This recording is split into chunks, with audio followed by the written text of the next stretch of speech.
the storm clouds gather far across the sea,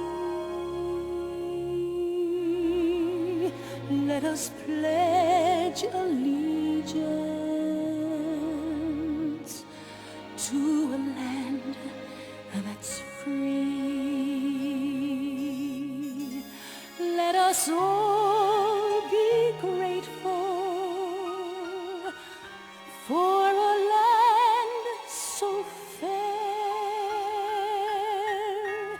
as we lift our voices in this solemn prayer. God bless America, land that I love. Stand beside her and guide her through the night with the light from above. From the mountains to the prairies, to the oceans white with foam. God bless America, my home, sweet home. America, America, God shed His grace on thee and crown thy good with brotherhood from sea to shining sea.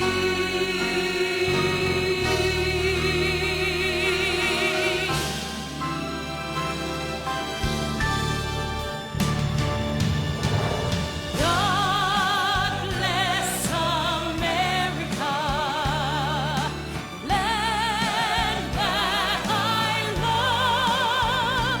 Stand beside her and guide her through the night with the light from above. And from the mountains to the prairies, to the oceans white with foam.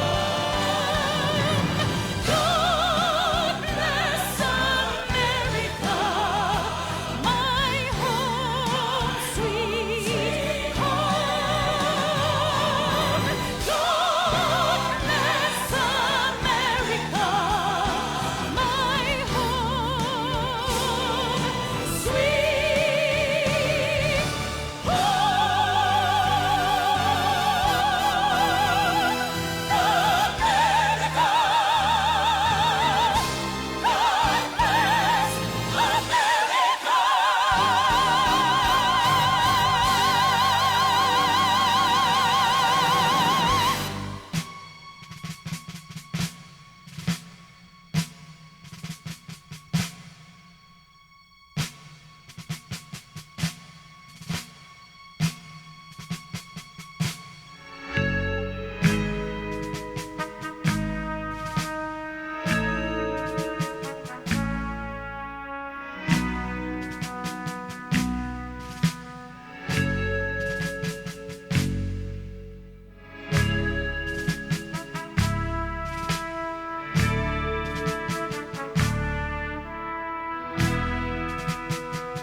We were taken by surprise at Pearl Harbor.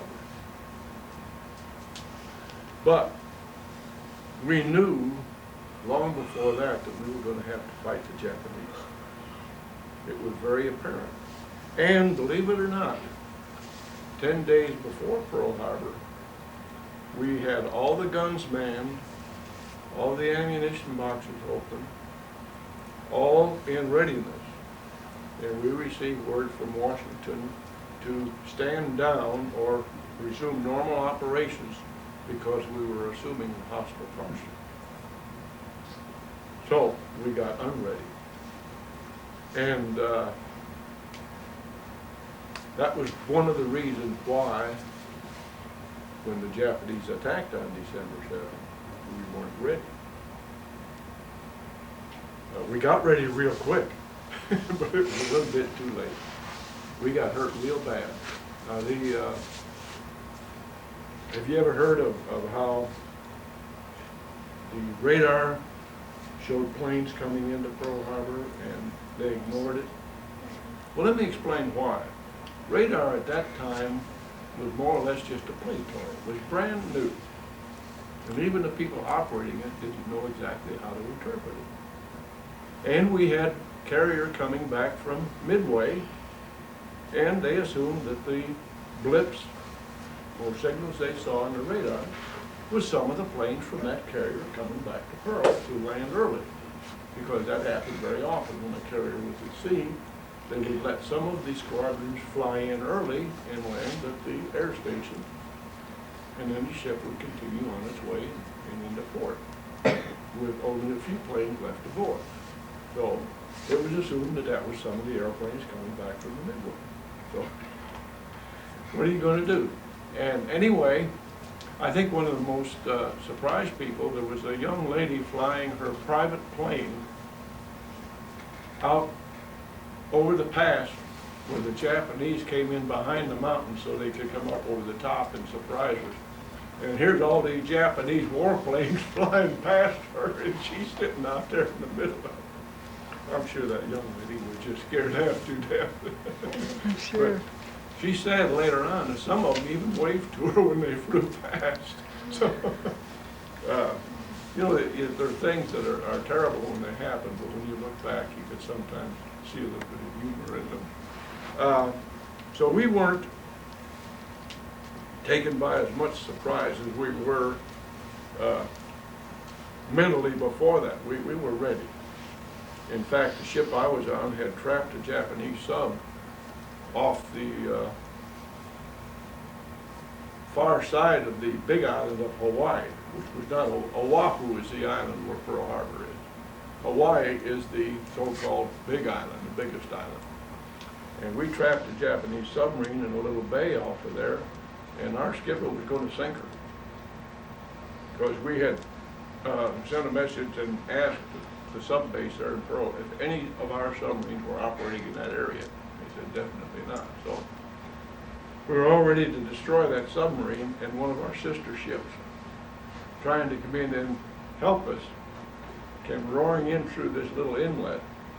That submarine skipper was pretty smart, and he, as soon as that ship came in, he escaped out that inlet, and we couldn't pick him up because of the air bubbles from the screws of the ship, the propellers on the ship, had caused the air bubbles, and sound waves won't penetrate those air bubbles. So he got away. He was pretty smart. He got away from us. Anyway, we woke up Sunday morning, nice bright day, and wouldn't expect anything was going to happen. And all of a sudden, here comes these airplanes over the mountaintop. Our base was called Pantanella. It's out in the boondocks, about halfway between Naples and Bari, Italy. It's kind of down in the boot of Italy. If you studied Italy, you know there's a boot down on the end of it. It looks like a boot the way the country's shaped. This is up in the upper part of the boot. And we finally got up there and flew our first mission and scared us to death. We found out that the Germans were shooting real bullets. And what they call it, flak. But they have these ground guns, there's usually three of them together. When they shoot, there'll be three right together. And they have many of them down there. And they shoot a shell about that big around, 90 millimeter, and some of them are 105. And when they're set so they will burst when they get up in the air, so they with their radar was better than ours, and they always had our altitude. And they shoot these shells at it, and then they burst when they get up there. It makes a great big round blob of smoke. And if one of them hits you, you're a dead duck. And when they get up there, they break. And here's a little piece of plaque that came off of the shell. I found this about 2 inches from my head. It expended in the headliner of the airplane, right by my head. It went through the skin of the airplane, which is pretty heavy aluminum alloy. One time we were at Munich, and we lost our oxygen. Of course, when you do that, you got to get out of the flight with the other airplanes, or you were flying at about 23,000 feet. So we had to go down to 10,000 feet unescorted and fly back to England. So we got down in the clouds because we didn't have no fighter escort or nothing to keep, protect us. And we made it back, but we had a choice. Because the plane was pretty well shot up and crippled, and they told us, the captain of the plane said, we could vote to see if we go to Switzerland. Because when you're in Munich, you can see the Swiss Alps. You've been to Switzerland, to Munich, haven't you? Isn't that right there close by?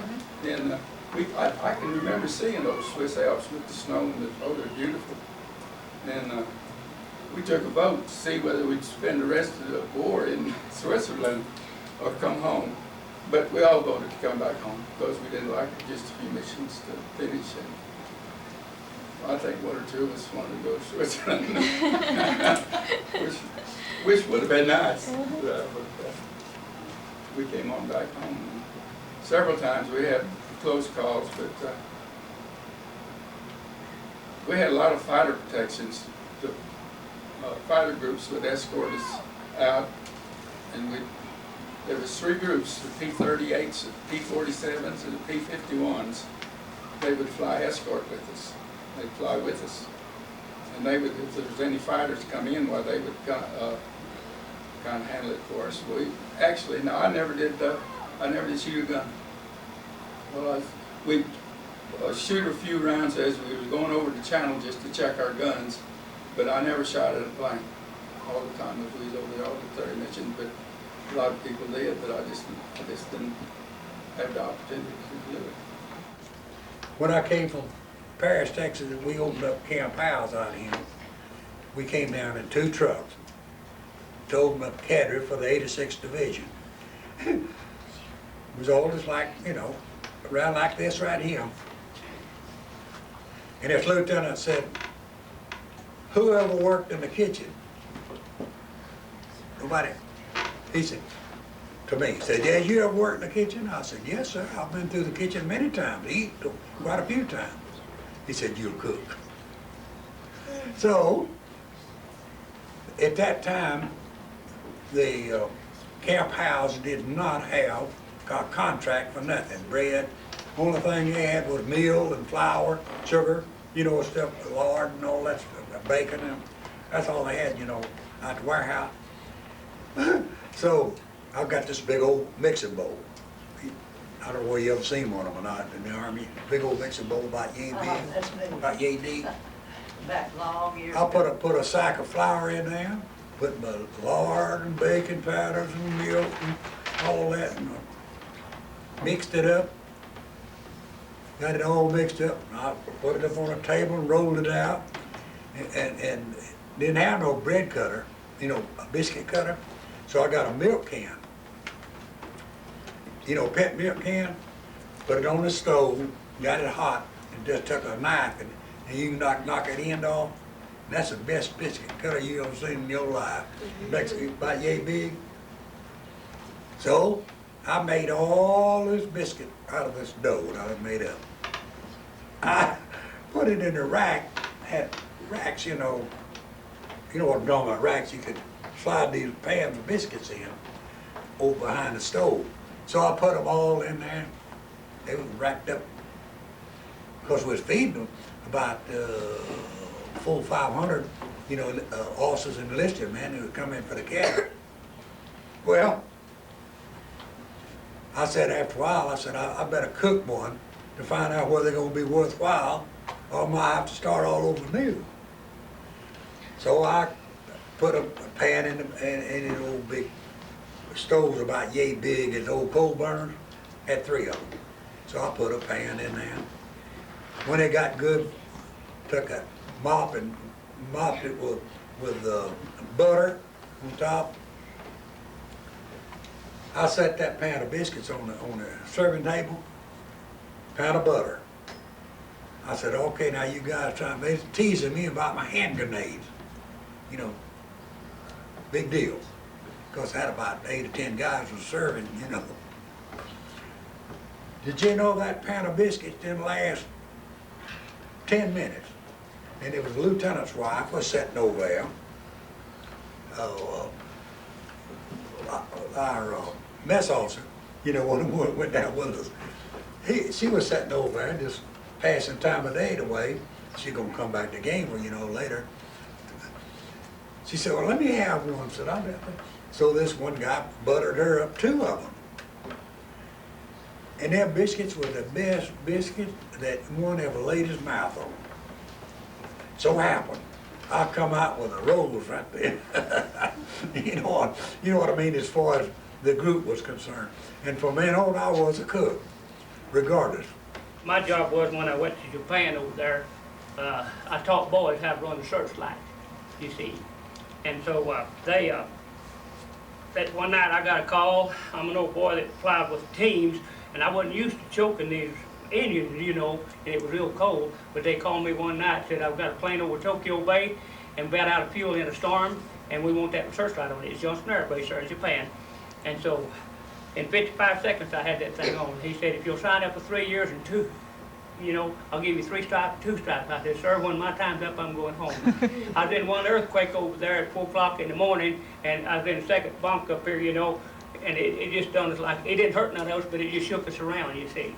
And I seen it rain one time, 5 minutes, you couldn't walk from one building to the other, or they floated 55-gallon empty barrels in 5 minutes, you know, on that ground.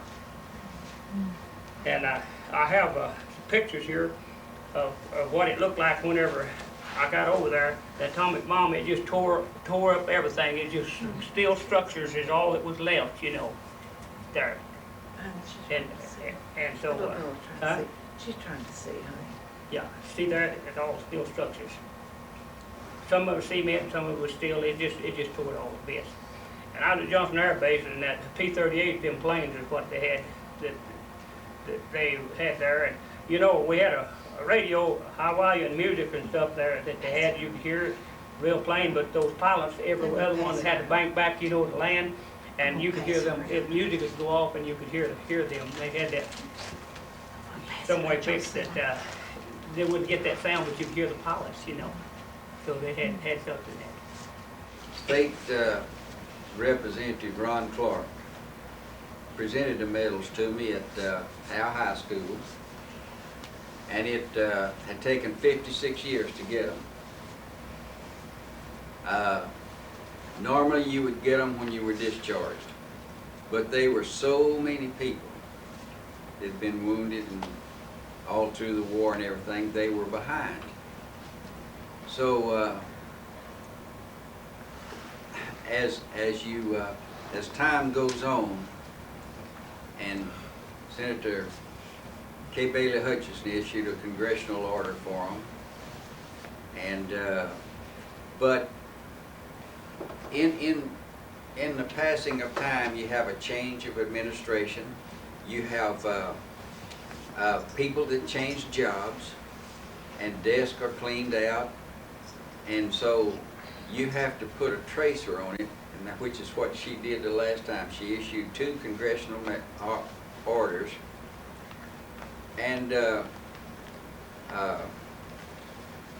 State Representative Ron Clark told me when he presented the medals that he had been on his computer And he hadn't found anybody that had received more than 3 or 4 bronze stars and lived to tell about it.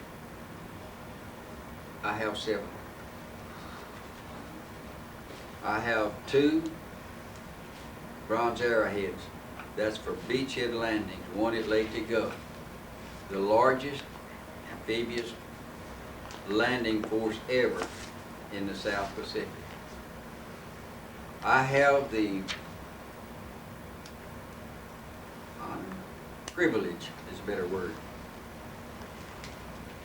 of being able to say at the landing of Lake Go, I watched Navy ships blasting the tops out of coconut trees to make sure there were no snipers left in there, because they would tie themselves in the tree and you couldn't tell whether you had got rid of them or not.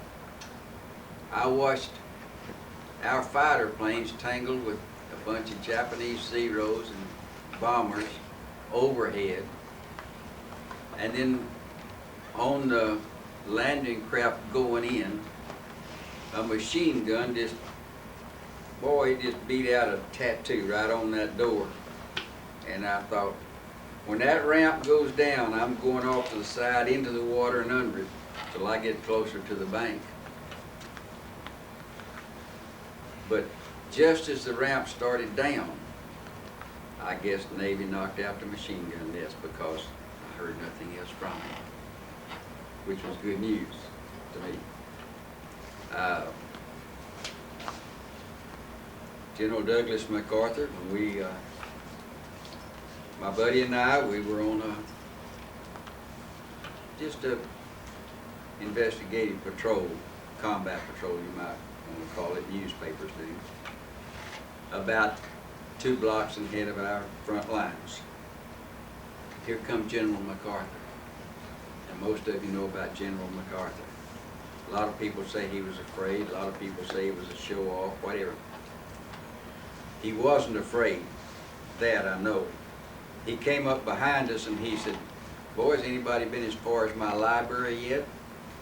"No, sir, we're as far in the front as anybody's got yet." "Well," he said, "I'm going down to see if they destroyed my library." I said, "General, wouldn't try to cross that street. They got some machine guns set up there and they just tear it up every time we try to get across." He said, "Boys, they want to kill me so bad, they can't hit me."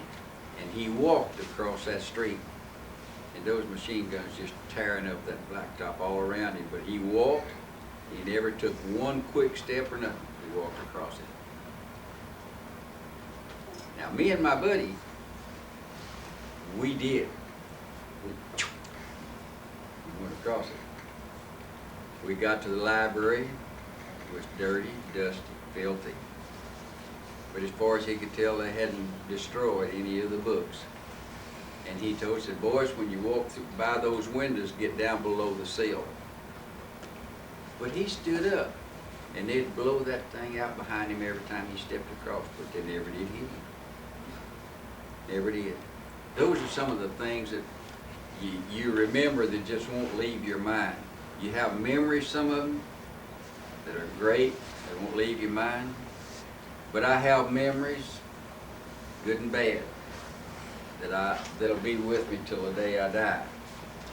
We were to guard some bridges on one side of the town while the rest of the regiment came in from the other side and captured the town. And if any of them tried to escape across these bridges, then we were to stop them.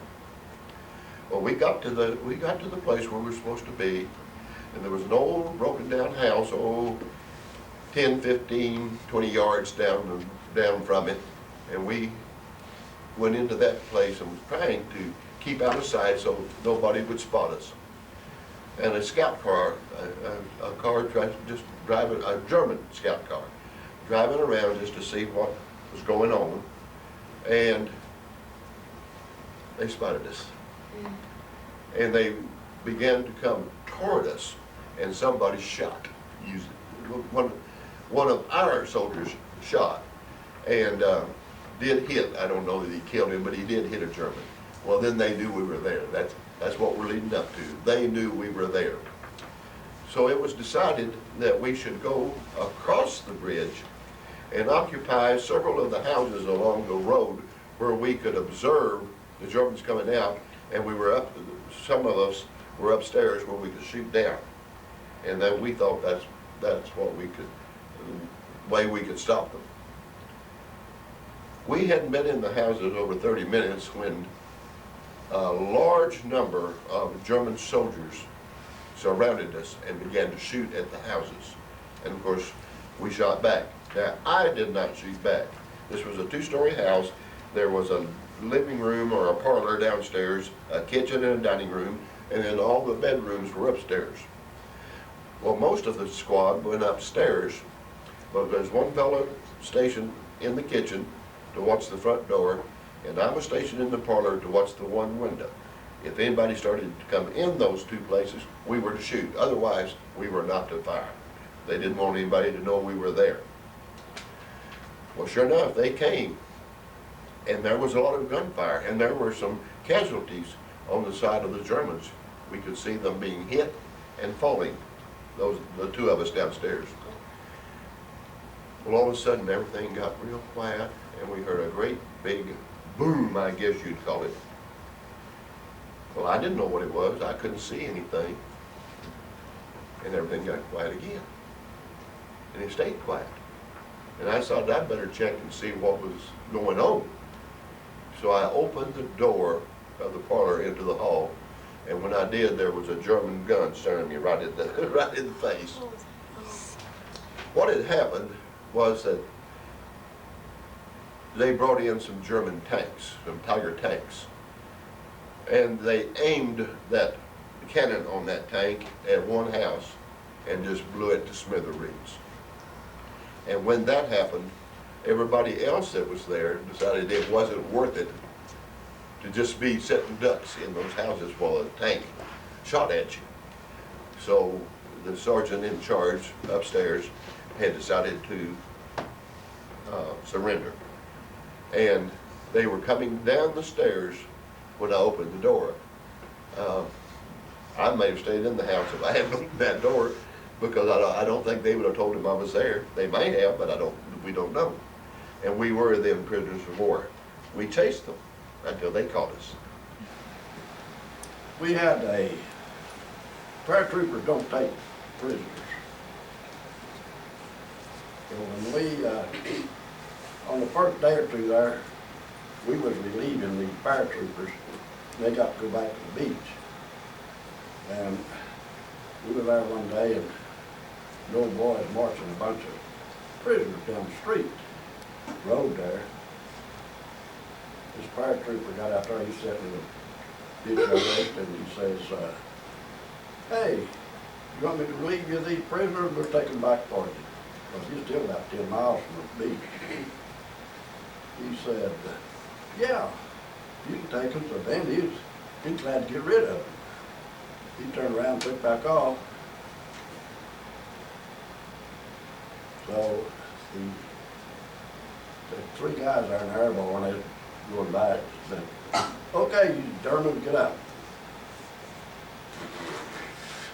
He shot every one of them. Which, that's part of it. That's part of the war. Now Patton himself, the man that portrayed Patton in the movie, he looked like a big man. Patton was a little big man. He's short. But what's his name, Scott? He played a good part to us. George C. Scott, he played a good part on it.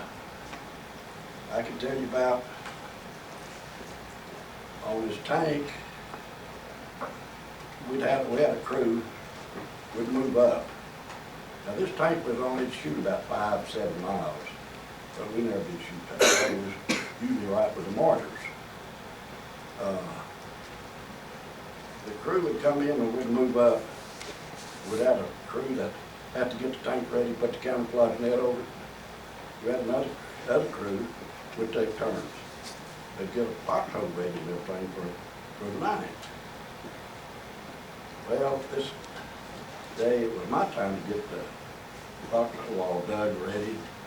Well, I found one that was already dug out there, and I said, man, I'm lucky today. So, we had two guys who would sleep together. This old boy comes to, got up the next day and we said, man, I sure had a rough night. You must have a rock in there in that foxhole. I said, no, I don't think so. I didn't see one. But we got to looking. We pulled out a German's leg, still had a boot on it. Oh, He was sweating on that leg all night. Before I got back, I was wounded. I have a bullet hole in my left leg, which left one side of my foot numb. I can pick up a sticker, I can feel it, where to reach and pick it up on this side. But on this side, I have to feel all over my foot here to find it, because there's nerve damage, you see. But anyway, I went to the hospital in April 1945, and I was discharged from the service in October the 21st, 1945. So I was in the hospital from April until October, with the exception of getting a short visit home to visit my folks, and then I called for an extension. They gave me a few days extension, but basically I was there. But before I got to go home, though, they gave me a uniform. I think it was a used uniform. I don't think it was new, because all the time I was in the hospital, I didn't have any clothes except pajamas. And as a young man with a lot of ego, you know, when they carried me off that ship when I come home, the band was playing, and I thought, here I am laying on a stretcher with a pair of pajamas on like a sissy. Why don't they give me some crutches or something, let me walk off this ship like a man? Because I really felt like a man at age 20. See, I spent my 20th birthday on this hospital ship in the middle of the ocean. I was 20 years old. Man, I thought I was getting old to be 20. But I look back now and I think, well, man, you were just a boy, 20. But then I thought I was quite a man. But anyway, when I got back, they gave me a uniform and allowed me to wear it when I went home. This is my uniform that I had. You see, this represents a rank, which isn't too much. That's called a technician 5th grade. Now, when you drive a Jeep, that's the highest rank you can get to be a Jeep driver. Now, the officer that I drove for, he said, if you'll take over the platoon, I'll make you a sergeant. I said, sir, I'd rather drive the Jeep and be this, 2 stripes, as be a 3 stripes, and be responsible for the whole platoon. Because I enjoyed driving the Jeep. You know, when we secured an area, and they wanted to go on a souvenir hunt, the officers, they had to take a driver with them. And guess who the driver was? It was me. I got to go with them to look at these different things, you know, when we get an area secured. So this is my uniform, and you might wonder, what's this right here? This right here shows that I'm a veteran. And the soldiers used to call that a ruptured duck. They would fondly call it, you got your ruptured duck. That means you were discharged, and this is the symbol that shows you're a discharged veteran. Now then, you may wonder, what's this for? Here, the 2 marks here on the sleeve. Each one of those indicates 6 months of foreign service. See, so 2 of them would be a year. Now here's my ribbons. I'm not sure I can name all of them. One of them is a Battle of Central Europe. One is a good conduct. Here's my 2 little battle stars, you see, representing the 2 campaigns I was a part of, you see. So this is my uniform. Now, this prophet said, why don't you just wear that? And I said, boy, that's a joke. I can't, this, when I put it on, comes to about here. Last night, my wife is not a large lady. I mean, she was 129 when you say Miss Prophet. She put this on, She weighed that much. and it barely would fit her. She said, how could you have ever been that little? I said, well, when you're laying in a hospital bed from April to October, off and on, you don't get very big. The D-Day invasion, you hear about Omaha Beach, Utah Beach, Juneau Sword. Juneau Sword and Gold was Canadians in the British Army, and a lot of other little armies like Brazilian and this and that. Omaha and Utah were U.S. beaches. The 1st Infantry Division was the first one on the beach, they lost 4,500 men. They're the ones that took the beating, and because they happened to have been scheduled to land against the strongest German opposition there. It was, that's the greatest naval fleet that's ever been in the water. 6,000 ships. On D-Day, it landed 175,000 men in 24 hours. Now, that wasn't, and it was 24 hours before the Allied commanders really decided that they were going to be able to hold that beach. It came very close to being kicked off. And if we had been, you'd have probably still been going next time. But as a 6,000 ship, now that's quite a fleet coming across the English Channel. But that was the plans. Is that they came in. It was a very secret plan. They tried to fool the Germans. They had General Patton in England radioing back and forth to the Dover area, where they thought the Allies would land across Calais, which is only 20 miles from England to France. But they chose the 44-mile route and did everything in the world for the Germans. And if they had not, however, they probably wouldn't have gotten on. I mean, German armor, the Panzers was a real threat, the Panzer divisions, which were tanks. The German armor, one German general wanted it at Normandy, the other one wanted it at Calais. So Adolf Hitler held them back in reserve because they weren't sure which way they were going to land. Now, if they'd put them all at Calais, well, it'd been easy going to shore at Normandy. But if they put them all at Normandy, we would have never made it to shore. As far as that's the best way I can answer your question. I don't know. It's just a matter of going in and taking it. 7 days, I think, after we left over on the boat out of England. Anyway, we come into New York. We got off the boat and got in a motel and run us around all that night. We didn't get sleep hardly any. We got in there late. And they finally fed us about 10 o'clock at night. And first steak or anything like that I had, they had a big steak there. It was the first big steak. Well, then we got on trains. What I wanted to tell you was what happened before we got home. I was going to San Antonio. So we got in St. Louis, I think it was. We heard before we got there that we was coming through Charlotte. And my wife was in Charlotte. And she had a little baby boy that I had so. And my sister, she was living with one of my sisters with her. And so I heard we was coming to the Sherman. I said, well, I know I can't do it, but I'm going to ask her. So I went to the conductor. They didn't know had the conductor on the trains in. And I went to him. And I said, say, we're going through Sherman. And he said, yeah. I said, we're going to stop? Yeah, a few minutes. And I said, well, I want to ask you something. I said, I got a wife in Sherman. My sister's there. And would be any way I get the number of the train, that was a no-no, you know, give them the number of the train.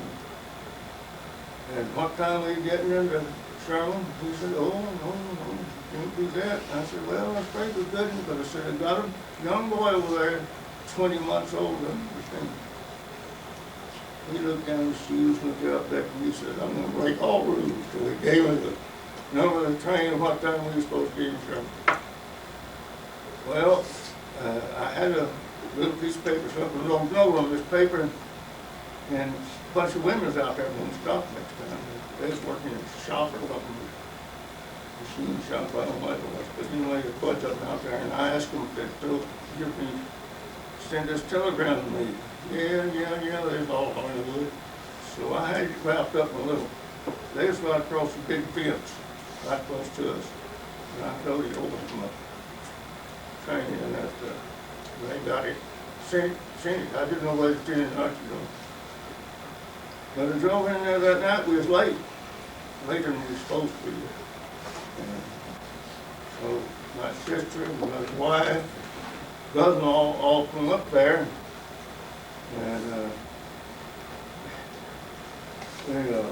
they told them it's gonna be late, so they went home. We went back, well, they fixed some fried chicken and a big coconut pie. And, I guess I got all chicken and pie, but man, well, when me and my buddy got off, we didn't ever stand close to he is now, to the train that went off. And my son, I saw him, he was having good, and he did go with my buddy going, went back in, he taken me in the train and walked him uptown. And anyway, we got back on that train. As happiest we ever been, I guess, since we've been on here. And, I saw my family and we had that chicken to eat. Old boy would come by and, hey, give us some chicken. We didn't have enough to give away, but we ate it all. And that pie, I think we give a few pieces anyway, big old stick coconut pie. Thank you, veterans, for making this country what it is. Thank you for making our country free. All the veterans are my heroes, and I'd like to dedicate this memorial to you. Thank you. Land is your land, this land is my land. From California to the New York Islands, from the redwood forest to the golden waters, this land was made for you and me. This land is your land, and this land is my land. From California to the New York Islands, to the redwood forest, to the ocean.